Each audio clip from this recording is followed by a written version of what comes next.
Thank you. Thanks very much. Welcome everybody to Stockholm World Water Week 2021 and our session on utilities of the future. My name's Mark Fletcher and I'm the Global Water Leader at Arup. I'm joining from Liverpool in the UK. We have some of the world's leading utilities represented in this session and I hope you thoroughly enjoy it. I'm going to set the scene from a global perspective and then invite presentations from the Metropolitan Water Reclamation District of Chicago, DC Water in Washington, DC, and Northumbrian Water in England. By means of introduction to our speakers. Next slide, please. Commissioner Deborah Shore is a commissioner on the board of Metropolitan Water Reclamation District of Greater Chicago, which serves the equivalent of 10.1 million people. Commissioner Shore has led the steering group that oversaw the new strategic plan for Metropolitan Water Reclamation District of Greater Chicago that was launched in June 2021. Mr. David Gaddis was due to speak, but due to the storm, he's been called to see the mayor. He serves as CEO and general manager of DC Water, one of the largest water utilities in the USA, serving 681,000 residential customers. He joined DC Water in May 2018 and is implementing a new strategic plan with a redefined vision and focused priorities. His script will be presented by Rob Jones of Arup, who was involved in developing the strategic plan. So thanks, Rob, for stepping in at short notice, showing our resilience. Mr. Iain Gray is Head of Resilience and Sustainability at the Northumbrian Water Group. Northumbrian Water Group provides water and sewerage services to 4.4 million people in the northeast and southeast of England. He is leading Northumbrian Water's development of climate change adaptation strategy, future scenarios, refresh of the business strategy, and development of water and wastewater service strategies. We'll then have a discussion, a panel discussion moderated by Louise, a city water resilience specialist and associate from Arup, as well as Janine Whitgo, the America's water leader for Arup, who will also summarise the session. Next page, please. So to set the scene, I'll provide a brief overview of some key issues. The world's changing in so many ways, and I'd like to touch on some of the drivers of that change. Next slide, please. The impacts of climate change are being felt through more frequent and extreme weather shocks and stresses. Too much water in terms of storms and floods, like recently in Germany, Japan, Turkey, and USA, and presently in New York, Washington. Next page, please. Too little water in Taiwan, Brazil, or USA. Indeed, in USA, where 40% of all US states are currently in drought. Next slide, please. With a growing population globally of about 9 billion by 2030 and about 10 billion people by 2050, according to the United Nations. Next slide, please. With more people living in cities than in rural areas, and with the assets those cities depend on gradually aging and deteriorating, either gradually or in some cases, failing catastrophically. Next slide, please. And at a time when the digital revolution is taking over what we do like a tidal wave, the Internet of Things, the cloud. It's ironic that when I graduated, we still had a typing pool and carbon copies. So much change so quickly. Next slide, please. And so we've researched the issues that are driving change to better understand the challenges and opportunities that alternative futures may present. And I'll touch on some of those alternative futures now. Next slide, please. The one constant is that the future is always changing and the future is uncertain. Next slide, please. Our contribution to global warming presents huge uncertainty. A range of potential climatic challenges depending on how effective we can mitigate the causes of global warming. Warming scenarios ranging between 1.5 to 5 degrees centigrade and significant potential increases in sea level up to many meters. Next slide, please. So I thought we'd look at a range of futures. Here's a few based on whether planetary health and societal conditions deteriorate or improve. So they form the axes. I'll start in an optimistic place, what we'll call the post-Anthropocene. People are living in harmony with the planet. The political and economic warning signs of unfettered consumption and persistent inequality prompted international and domestic collaboration to transform the status quo. Value-based economies that respect and integrate nature-based services motivate circular thinking, affecting resource use as well as intensive restoration of degraded natural capital. These advances have improved the quality of life for all species, and human equality is pursued through accessible healthcare, housing, and a stable living wage. We'll now move to the greentocracy, where the protection and regeneration of Earth's system is a global priority, which all humans are obligated to adhere to. In this scenario, strict consumption quotas, facilitated by invasive monitoring technology and authoritarian leadership, have forced a societal transition from a linear to a circular economy. Previously extracted resources make up a majority of the supply chain base. Recycling is now integral to all material production. Extreme urban density has been enforced to preserve wild lands and the ecosystems, and the ecosystem services they provide. Meanwhile, civil liberties are suppressed to ensure humanity's support and commitment to the planetary agenda. Extinction Express, an obsession with pursuing economic growth, has caught up with the planet and affected humanity's quality of life. The depletion of Earth's natural resources has necessitated the expansion of new extractive frontiers in space and the deep sea. The absence of social services makes coping with the health implications of air pollution, job insecurity, destruction of property from extreme weather events, and drought-induced food insecurity only possible for affluent people.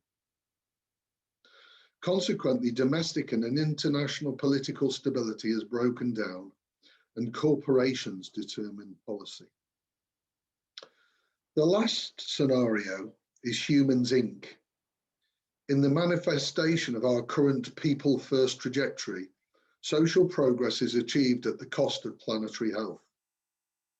A focus on technological innovation coupled with tight resource reserves drives efficiency, yet a consumption-based economy continues to degrade the planet.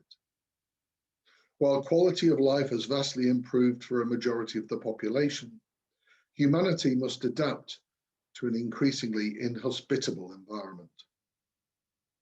Social expenditure is high, supporting education, housing, healthcare, and job security as fundamental human rights, yet significant funds are used to offset financial loss from extreme weather-related damage. Next slide, please. We've also looked at the resilience of cities. The city water resilience approach brings together stakeholders to diagnose the resilience of their city's water system, and based on a shared understanding of resilience, develop a collective action plan. It's a 5-step approach with supporting tools, including the City Water Resilience Framework and the Our Water online digital governance tool. Next slide, please. So our exploration of these drivers of change has been global. We've looked at rapidly urbanizing and growing cities. We've looked at cities affected by shocks and stresses across the water cycle. We've explored the global north and the global south. The utilities of the future will have both challenges and opportunities in an uncertain future. Let's hear more about what they're doing in our presentations, starting first with Commissioner Shore.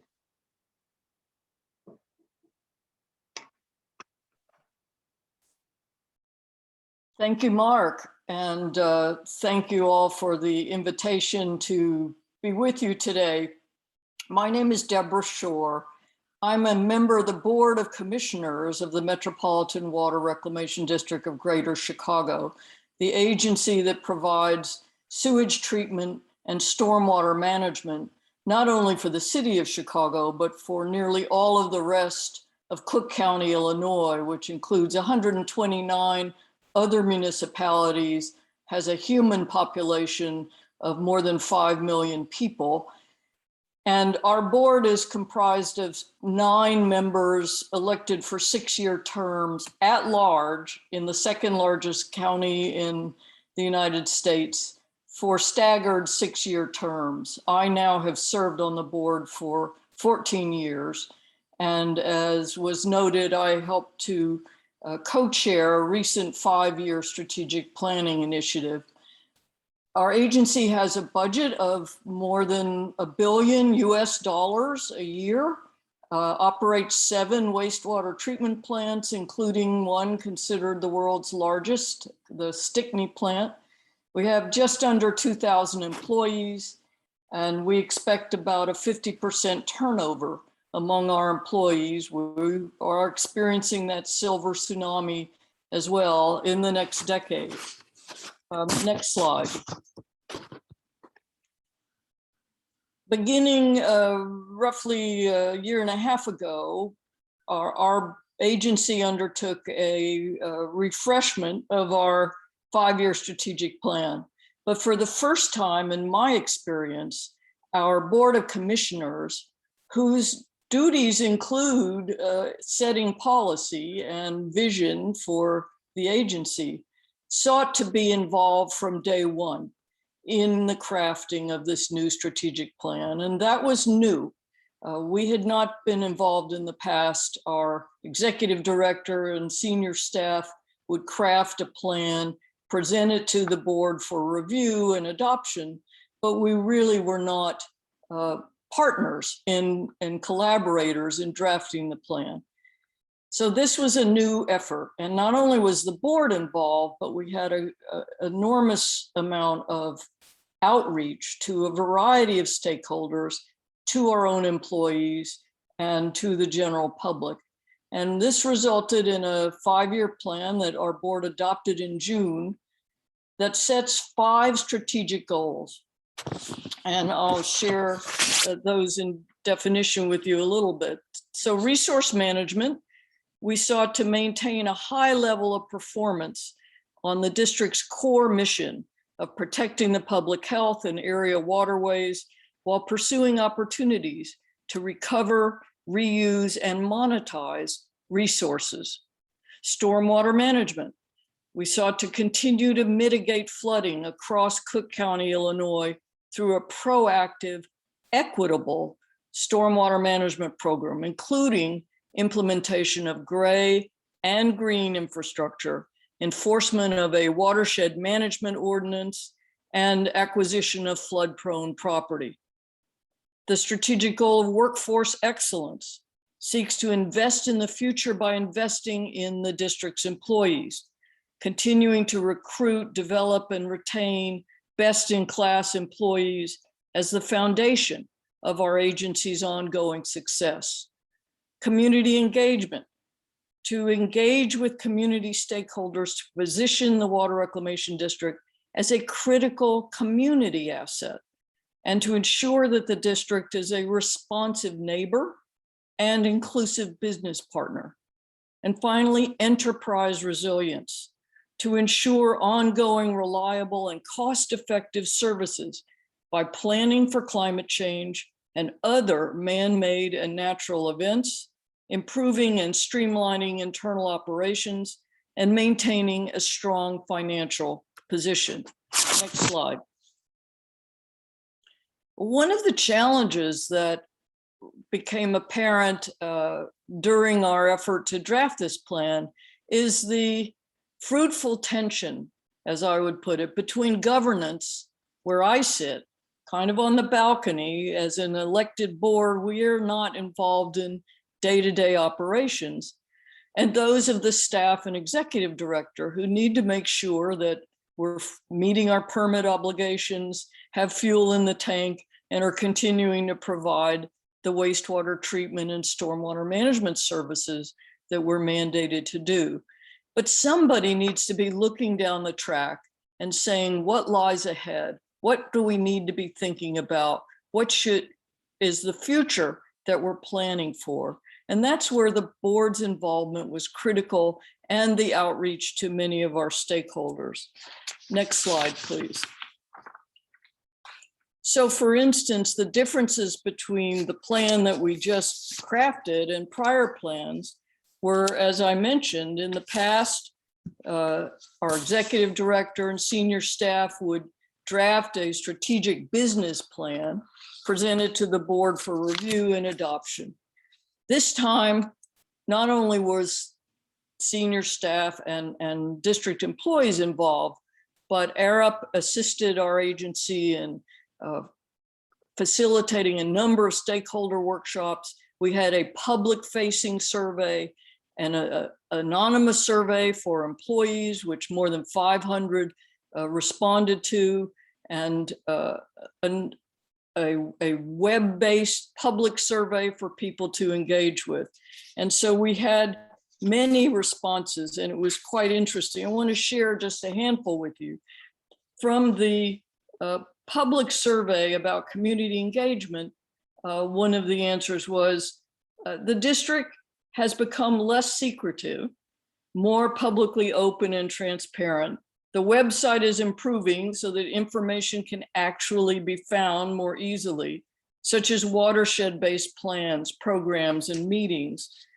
Someone else said, the district needs staff that understand land use planning, economic development, and community development. Stormwater management involves all of that. Engineers are great, but can't solve everything.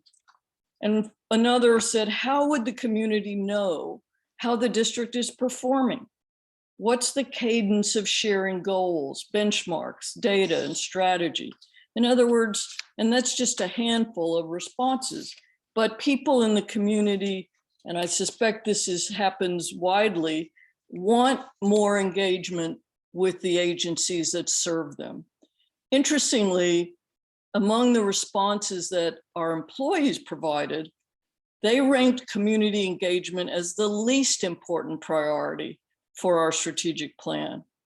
Workforce excellence, and especially leadership development and succession planning, were a high priority for staff, and something where they felt the agency was underperforming. Workforce excellence was the lowest rated topic in terms of perceived district performance by those employees who responded. And they listed as the top 3 priorities: wastewater management, stormwater management, and financial viability. Next slide. For the first time, this strategic plan that we adopted uses a filter throughout of equity and social benefit. This is certainly something of our times, but important for us who serve a widely diverse population. And so now we are prioritizing in this new strategic plan, authentic engagement, capacity building, and making grants to communities in flood-prone and disproportionately impacted areas for installation of green infrastructure, for purchase of flood-prone properties, and so on. Next slide. And another thing that we did was try to carve out a space for innovation and for what we call black sky planning, to give permission and in fact direction to staff to spend time asking those what if questions about the future. We did have a pandemic preparedness plan, but we didn't get the pandemic we were prepared for.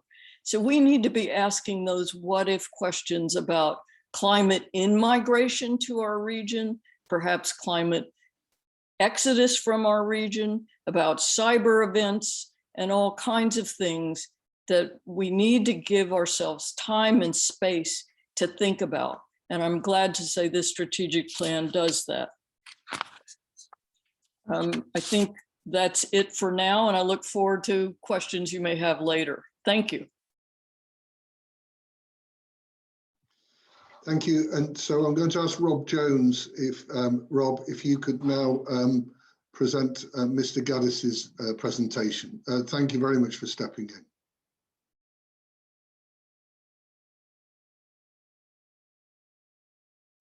Here we go.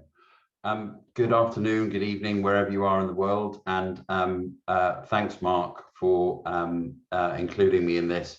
The script I have from Mr. Gaddis says it's truly an honour and pleasure to participate in this panel and offer an overview of DC Water's strategic plan, which is okay for him to say, but seeing as I found out about this 29 minutes ago, I would say my heart rate's still a little high and my mouth's a little dry. So bear with me, because there's nothing like a last minute call to the stage to get the adrenaline flowing. So as Mark says, my name is Rob Jones, and I've been leading the ARUP team supporting DC Water in forming their new strategy. And I've had the pleasure working closely both with David Gaddis and Wayne Griffith, his Chief Strategy Officer, and they both send their apologies. Extreme weather events in DC prevent them from being here.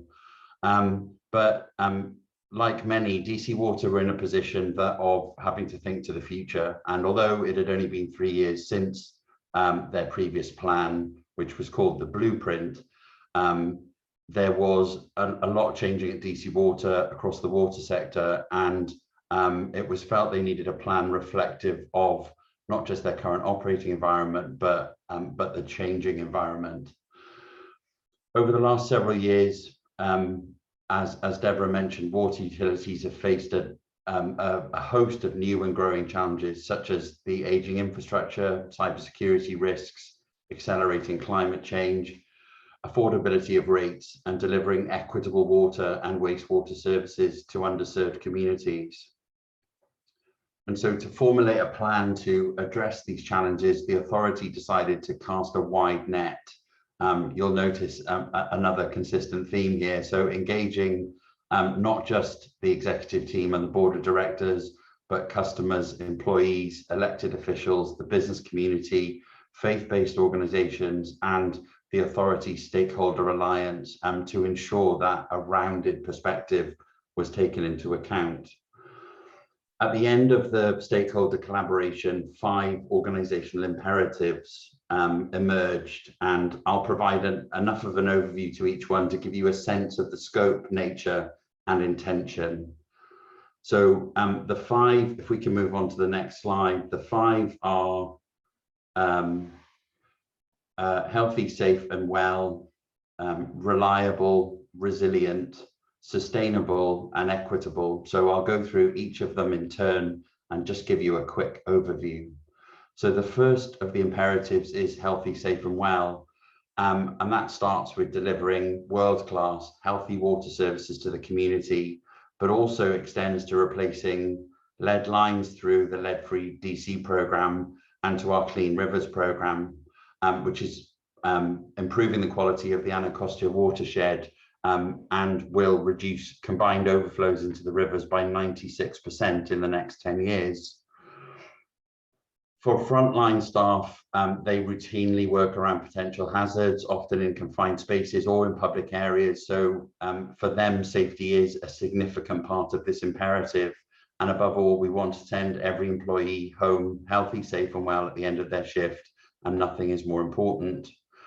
Perhaps more than ever, in the light of the pandemic, we must also be sensitive to the mental health needs of our employees.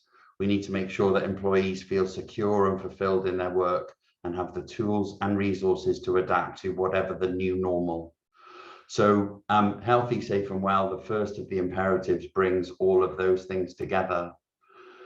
The next imperative is reliability. And as you'll all know, there are many ways that a water utility must be reliable. And this in the discussions we were having, this felt like kind of the one that was most about doing the day job brilliantly. So for the system to function, it takes the network of systems and assets working in real time, the pipes, the hydrants, the pumps, the process facilities, the IT, all of that must be managed in a way that ensures the exceptional level of service the organization aspires to and that customers require, while also mitigating the risks through smarter and smarter asset management and the optimization of maintenance regimes. Reliability also extends to customer service in a timely manner. So building on recent survey data to shape the service program around priorities, expectations and convenience. But most importantly, reliability also means minimizing service disruptions for those served by the authority. No water utility can eliminate disruption, but when such instances occur, the focus needs to be on prompt service restoration, robust public notification protocols, and protecting relationships with our customers, and unfortunately not speaking on panels. The other thing here is, of course, about real-time monitoring. So the better the data, the better the decision. So the data capability, the analytics capability, and the modeling capability, leveraging that data through an enterprise-wide approach that drives organizational effectiveness and reduces the kind of the knowledge silos that exist within the organization. So the intent is to capture, analyze, and report more data against the provisions made in Blueprint 2.0.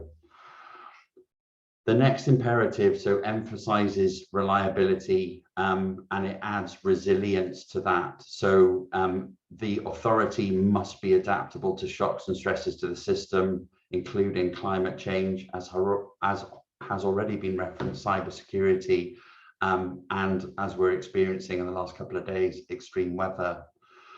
When we consider the arrays of threats to municipal water systems, it's clear that resilience is critically important to any utility's ability to serve their customers, and we must ensure both short-term and long-term resilience for existing and future water sources. What should our plans be in the district should there ever be a threat to our primary source of drinking water, the Potomac River? Effective resilience also means we are prepared for additional intense weather events. To achieve true resilience within our watershed requires that we factor in our assets, the environment, and our local community. And that's important because our flood protection needs will change in the years ahead, and there are also economic and operational vulnerabilities. So at DC Water, there is a belief that every utility should be evaluating these risks to understand, anticipate, and avoid the extreme costs of inaction. Over the last year, the industry has seen repeated breaches of systems and sensitive data, whether the intent is to infect authority equipment with ransomware or contaminate the water supply. Cyber threats pose a significant threat to utilities and to customers alike. And finally, with respect to resilience, we need to continuously learn from our previous emergency responses to better prepare for the ones ahead. That means enhancing the response plans, engaging, coordinating with our stakeholders, including government, police, and public health, to ensure effective coordination when an emergency occurs. Our fourth imperative is ensuring that in every sense, DC Water strives to provide sustainable quality services for our community. So sustainability will ensure that we can meet the needs of the present without compromising the ability of future generations to also meet their needs. That means holding ourselves to account in several ways. Are we recovering and reusing our planet's limited resources to generate additional revenue or offset energy needs? Are we able to influence stakeholders to align with and incorporate our environmental principles and objectives? Are we ensuring efficient operational use of scarce economic resources? And are we fully leveraging the talent of our employees, supported by succession planning and leadership development? And I promise I didn't pinch Deborah's line about succession planning and leadership development. It really is written here. Are our rates sustainable for those we serve and for the authority? And we must make sure that that rate structure promotes sustainable outcomes while also ensuring that revenue covers costs.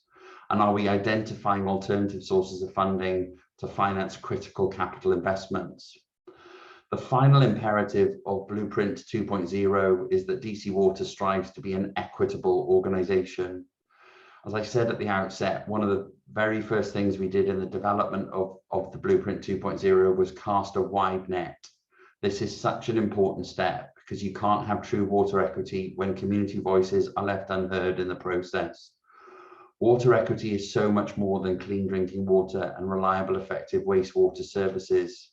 It's also about how we manage our infrastructure program and ensure lead-free water distribution. It's about having a leadership team and organization that reflects the community we serve, and as an employer that we advance from statistical diversity to true inclusion in the workplace. It's about consistently treating our employees fairly, with respect, and in a manner that communicates respect and dignity. It's about setting rates that are affordable for all of our customers. Water is a human right, and we must continue to provide equitable, affordable rates that ensure customers have continuous access and are able to pay a fair share of the cost of service. And finally, it's also about empowering the communities we serve through engagement and transparency. That means meeting customers where they are in their local ward or in virtual meetings to solicit feedback on the projects and initiatives that will impact them. That concludes the overview I'm going to share of Blueprint 2.0, and I look forward to answering any questions as best as I can during the Q&A session following the presentations. But thanks, Mark, back to you. Thanks, Rob. That was excellent, and I really appreciate you standing in at such short notice. You've done a fantastic job. We're now going to hear from Iain Gray around the strategic work that's being done at Northumbrian Water. So over to you, Iain. Thanks, Mark, and thanks for some really great presentations. In terms of just introducing Northumbrian Water, as Mark did an introduction right at the beginning. So we do serve water and wastewater for 4.4 million people in the northeast of England, just below Scotland, but also in the southeast of England. And those are two very, very different regions. And so our strategies have to be developed and be adaptable for those two different types of environments that we actually work in and the communities we work with. In terms of creating that base, understanding that culture of the organization, for a number of years, we've built up an approach where we've got a clear vision. We've built up a set of values within the organization that drive our very behaviors, both internally and those that we work with. We want our purpose to really start looking at some key challenges. Best value for money, making sure that we deliver best customer service, and being prepared for the future, and also a company our customers can trust. So there's a lot of core values in there that are really, really important for us, and also giving purpose to every person of our 3,500 people within the business and our supply chains and beyond. So it's a very integrated approach that we have to take. Underneath that, we have some really strong, ambitious goals, and driving the very nature and characteristics of our organization. We aim to have unrivaled customer experience, provide affordable services and inclusive services, provide resilient and reliable services. We want to lead in innovation, not only just in terms of iterative innovation, where we solve small problems and do it really well, but transformational innovation. And we work closely with many other water companies and other companies in our regions and nationally and internationally to actually transform the way we look at water and how we actually deliver this service in a sustainable way. We want to improve the environment. So our contribution, water, it is very nature, is key to the environment. It is, it rains, we transfer it, we drink it, we then use it in terms of wastewater. We want to make sure that we're building successful economies in our region. So as a major employer in each of our regions, then making sure that we're making that contribution to the very communities that we serve. So in terms of setting that base, creating those strong foundations, then what we need to then look to is a continuous update in terms of where do we go next? How do we continuously improve? So using an approach of where we're getting to at the moment to actually build and try to capture some of the contemporary key considerations. So climate is at the center of our thinking. So not only are we really ambitious to get to net zero by 2027, and to do that, we've had to take really innovative approaches to actually achieve that. By 100% of our wastewater sludges actually being turned into and converted into gas or other forms of energy. But we also understand that climate change is here and it's with us, and we have to change. So we've volunteered to create an adaptive strategy for climate change adaptation, and clearly understanding that it isn't about the end game in terms of climate. It's the transition between where we are now and where we need to get to. There are many factors that we need to consider. COVID has been a real eye-opener and has woken us up to understanding the risks that at a global level that we face, not only from supply chain, individual as within our business and our communities being at risk. We want to work differently going forward. So what can we learn from something like a shock like COVID? Our customers and the communities, they are working differently. They're using water in different ways, and that will be consistently driven forward. So what is going to stick? What is that new way of working that we'll have to now adapt our strategies for? And the impact to an access to nature, we found a lot more people are now accessing nature, and actually some of that being very positive in terms of health and well-being, and some of it having detrimental impact to some of the areas. So how do we make that equitable? How do we turn that into a success? Being holistic is a real challenge in terms of community-based solutions. Making sure that natural solutions become more to the forefront, making sure that we can work with communities to build and design those into the very nature of the master planning that goes on within the cities and towns and villages that we supply water to. This requires much more integration in the future, and it needs to make sure that any development plans or growth plans or adaptation plans then are joined up. Regulation then comes out as being key in terms of how do we integrate multiple regulators to actually come up with an optimal plan to actually deliver a sustainable future. And Mark and others have mentioned the digital economy and data sharing as being key challenges. So the fact that digital change is with us, the pace of change is very fast. How do we adapt to that? How can we exploit that for the benefit of all? How do we use it to help our vulnerable customers? Data sharing, we have found, has actually driven a massive benefit to those vulnerable customers, but there's a cautiousness about sharing data. So we need to get over behavior, not only of our own organization, but that of others. And underlying all of this in terms of some key challenges we face around underlying asset health. So really understanding those assets that we built over time. Are they fit for the future? Are they actually fit for today? How do we ensure that we really understand the performance of assets and how we need to redesign them for the future? So what are those new standards that we need to look at? So what you can see on the screen here is the start of a systematic way of ensuring that we continuously update our business strategies to inform our plans. So we embarked many years ago in developing our strategies, and recently, back in 2018, we actually updated our business strategy ahead of the last periodic review.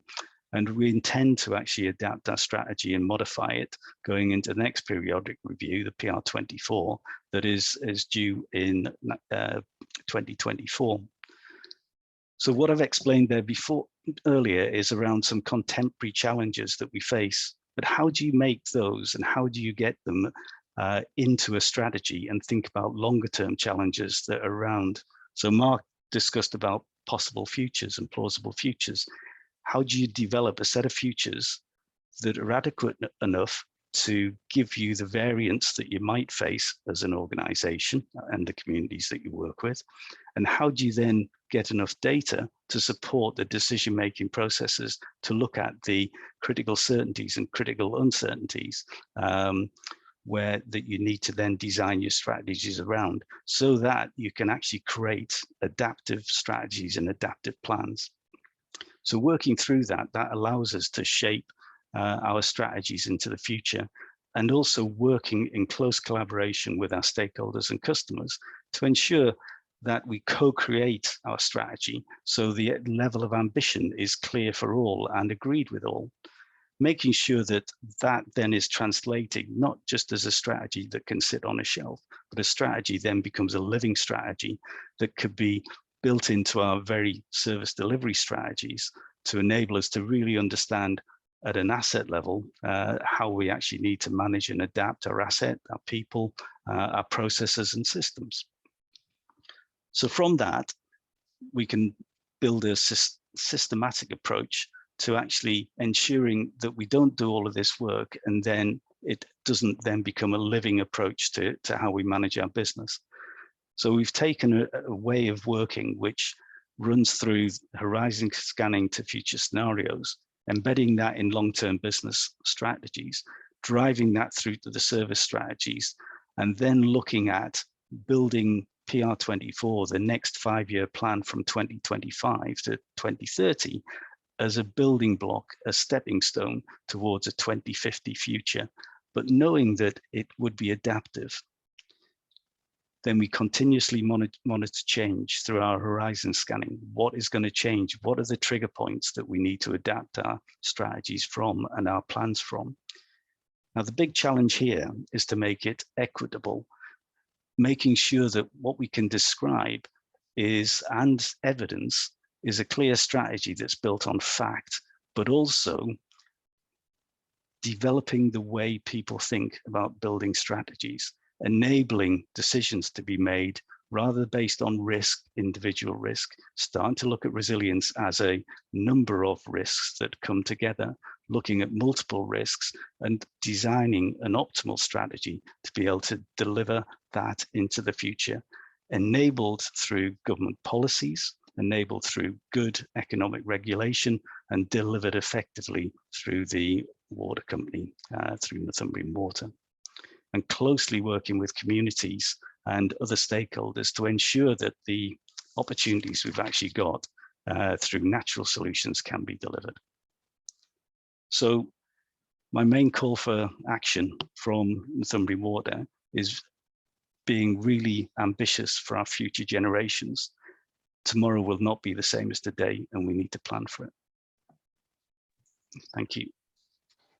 Excellent, thank you, Iain, and excellent presentations from everybody. Now, Louise is going to moderate the discussion, so Louise, over to you. Thank you, Commissioner Shore, Rob and Iain, for your very insightful presentations. I'm going to kick us off with a couple of questions for you both. So firstly, I wanted to ask Commissioner Shore, what are the kind of key lessons learned or takeaways that you found from the development of your strategic plan? Thank you, Louise. Certainly one that I take away, and that I think our board and I hope our staff take away, is that we need to be outward looking and really authentically and aggressively engage the people we serve, because we're a public entity. They pay through property taxes for the work of and services of the Water Reclamation District.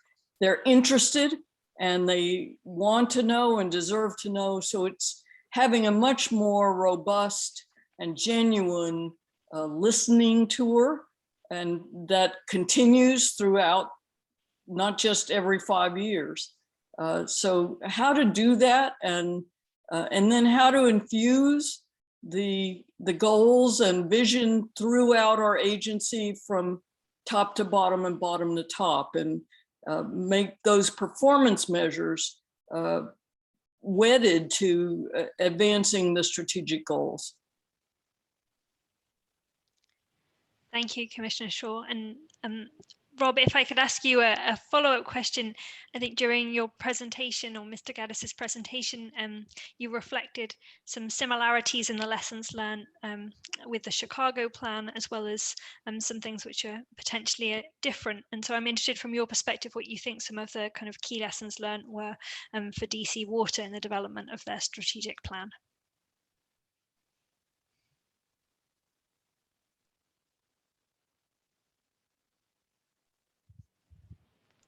Sorry, Rob, I think you're on mute.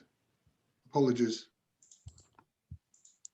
Oh, we'll maybe move on while we sort out Rob's mute. So Iain, what I want to ask you a question around, what were some of the enablers and challenges, or what are some of the enablers and challenges that you see in the implementation and mobilization of your strategies and strategic plans within Northumbrian Water? I think the key thing, Louise, is sort of taking global best practice and working with some real experts is sort of really important to do, but then using that and working closely with the multiple stakeholders. So the stakeholder engagement, customer engagement, to make sure that we get a common understanding of what the challenges are, and then getting that agreement to go forward becomes an imperative. And we're changing significant things in regulation at the minute in the UK. If you look at what Ofwat is trying to do with longer term strategic planning. So can we plan for the longer term?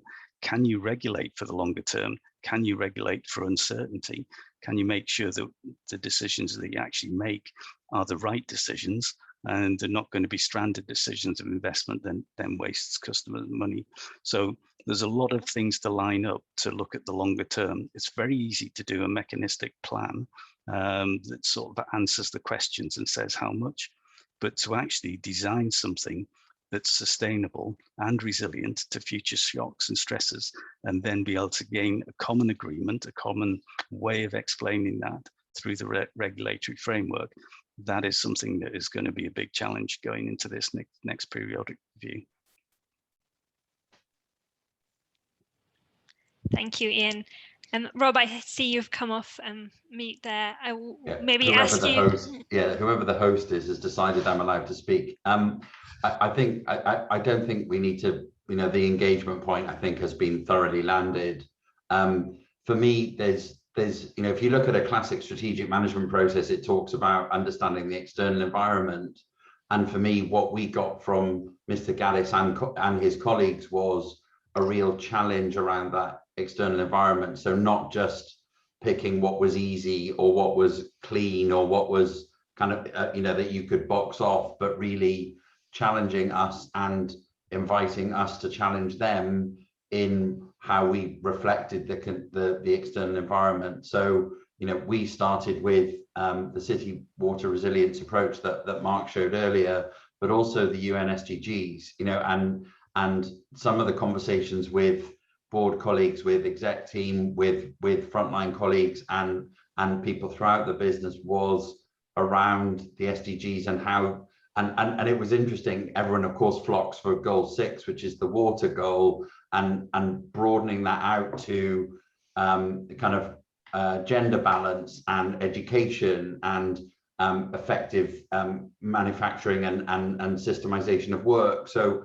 it was, my observation was that it can be as challenging or not as you allow your ambition to be. And I think Iain made a point about not just starting with risk. And I think I'm conscious there's probably lots of engineers listening or probably on the panel, but sometimes I think we need to balance our our want to manage risk with our opportunity, you know, drive to what's the possible, what's just out of reach, where's innovation, where's better and different. So for me, it was about the degree of stretch that was put into the process. That's brilliant. Thank you very much, Rob. I love that point about looking at the opportunity and the degree of stretch that's possible. Commissioner Shore, we've had a question in the chat, which is, what do you see or foresee some of the challenges are to apply these kinds of strategies in small cities or developing contexts? And maybe I'll ask you also, to Rob's point, the counter to that, what are maybe some of the opportunities for some of the smaller cities in developing contexts?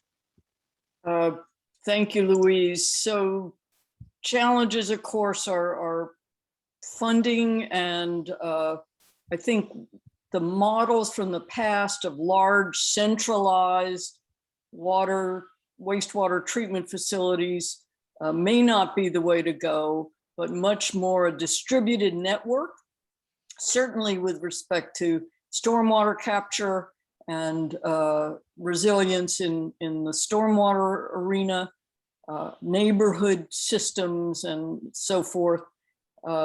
And I think governance is a challenge, having whether they're elected or appointed boards that are informed, engaged, thinking ahead. That's a challenge. And many smaller utilities, certainly in the United States, are failing. They're too small. They don't have the finances. So there's a movement towards greater collaboration, partnership, and even some merging into larger regional utilities. That probably needs to be a future that we look at. In terms of opportunities, regulation drives innovation. And we've seen that in nutrient removal and nutrient recovery with phosphorus. And I think there's going to be an enormous amount of innovation and opportunity for innovation in the years ahead. Thank you, Commissioner Shore. And maybe one follow-up from me, you mentioned in your presentation that healthy tension between governance and operations. And I wanted to ask the question, how do you see, how do you strike the right balance, I guess, between delivering on your short-term needs and looking forward to your longer-term objectives? And that's an excellent question, because our board changes its membership much more frequently than the professional staff at the district turnover. They stay for quite some time. So I think it's vital to find a way to embed in the work of the district, in the performance reviews, the succession and so on, that it has to be tied to achieving the goals of the strategic plan in terms of job descriptions, in terms of rewarding employees in a variety of ways, because it needs to live on beyond any given board of commissioners. Thank you very much, Commissioner Shore. Iain, as our final question, maybe to you perhaps, how have you thought about the engagement of internal and external stakeholders in the development of your strategic plan? As you know, obviously Louise working with us on this. The stakeholder engagement is an imperative to get right. We've got a lot of conversations going on already with all the stakeholders. But what we're finding is that we now need to change the narrative, what is that we need to take to them, so that we can be very careful about how we co-create and how we engage with those different stakeholders. And we're creating together, obviously, that narrative, those key challenges that we face right from the beginning around what does that future look like, trying to describe that future in multiple ways, because there are choices and roles that the individuals, the stakeholders that we are working with, they will have different views, and they might be able to adapt their particular approaches to work with us much more efficiently and effectively. And that therefore the stakeholders is absolutely an imperative to get right and continue to get right as a continuum, not just a consultation and we finish and move on. This will be something that's an ongoing discussion to ensure that we do continuously improve what we do. Thank you very much, Iain. That concludes the panel discussion. I wanted to thank all of our speakers for their contributions, both in their presentations and during the panel discussions. I'm now going to hand over to Janine Whitgo, who's our America's Water Business Leader, to summarize our session. Thank you, everybody. Yes, thank you. And thank you, Louise. Just wanted to share a few thoughts based on our panel presentations and the subsequent discussions. Dr. Fletcher provided an overview of the challenges on how the world of waters is changing. But we've heard some of these same things before, floods, storms, drought, aging infrastructure. But I think the approaches that we're using today are much better and much improved to compare to the way we used to address them in the past.